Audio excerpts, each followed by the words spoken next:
Alright guys, welcome back to another video. It is a hot summer morning in Abbotsford, BC right now. I figured I would go for a bit of a pint cruise today. Today is actually the 1 week anniversary of me getting my pint, and I've ridden it every single day. This is basically the 1 week review, the one wheel pint. After, it says I've rode 111 kilometers on the app, so I'm not exactly sure what that translates into miles. That's, I think, like 50 something miles. I remember actually longboarding on this road a fair number of times. It was so annoying because although this is like a fairly smooth road, there's just so many rocks on it. Sometimes I'd be thrown off the board when I hit a pebble. Most of the time it would just slow me down.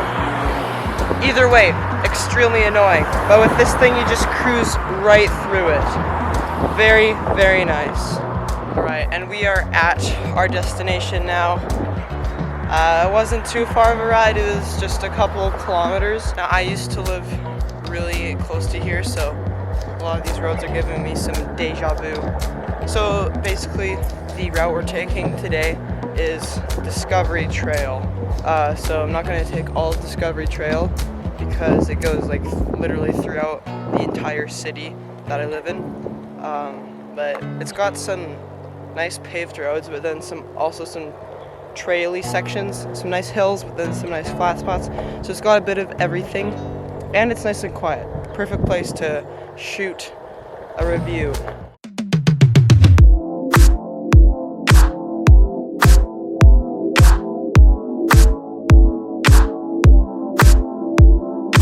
Pretty much just have said all positive things about it, but there are some negatives that I have noticed, without a doubt, some negatives.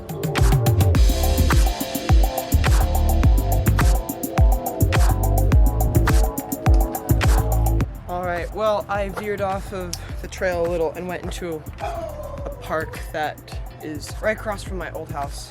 So dismounting, that is where I'm having a little trouble, and where I think that the problem is mostly me, not necessarily the board. There's also another problem that I'm having, which is 100% the board, not me. So whenever I turn it on, I'll press the power button and then it'll power on, but immediately power off. It'll turn off. And then I'll turn on the second time and then it won't turn off. It'll be all normal. But every single time I take it out of the charger, I have to power it on twice. It's nothing that's like unmanageable or that wrecks the riding experience, but it is noticeable and takes away from the experience as a whole. Speaking of the riding experience, let's talk about the app. So I'm just pulling up the app right now. The board is right behind me. Here it is about 3 feet. My phone is about 3 feet away from the board. I say that because a lot of people have trouble connecting their phones to the board.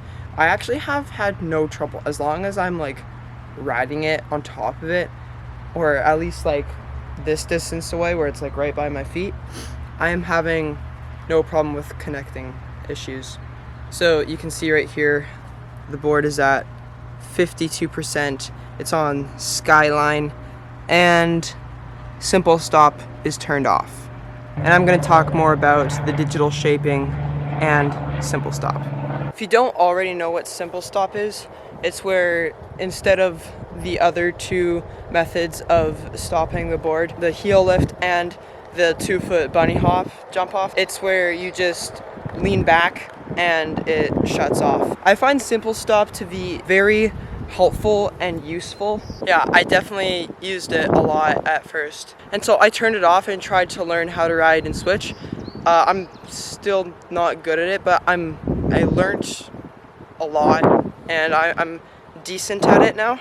So I really have no gripes with Simple Stop. Simple Stop is a great tool for beginners or anyone who just didn't really appreciate or like the traditional methods of getting off the board. And the digital shaping, that is a whole nother story. I really like that. Except when I'm going up hills, then I will ride an elevated, and I'm not sure, but if I just take a look around me right now, there's hills in every direction.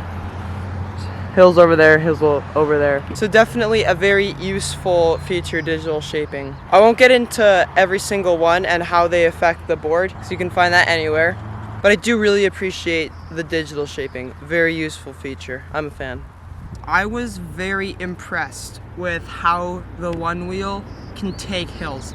It can definitely take hills. Riding in elevated helps a lot because it just, if you're riding like this up a hill, it just elevates the nose a little more so that you don't ram the nose into the hill, so you can go a little faster.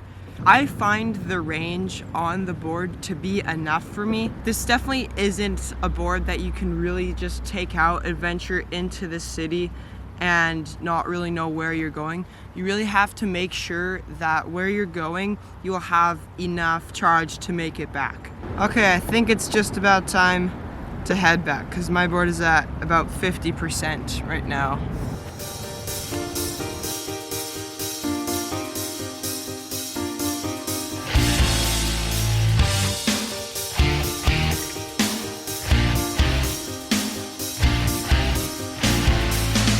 Again, just to reiterate the big off-roading factor.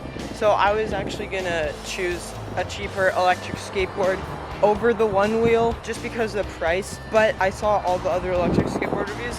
They just don't compare in the off-roading or fun factor. I tried riding this on my longboard. I fell off because of all the cracks and bumps and everything. On the ONEWHEEL, you just go right over it because of that big wheel.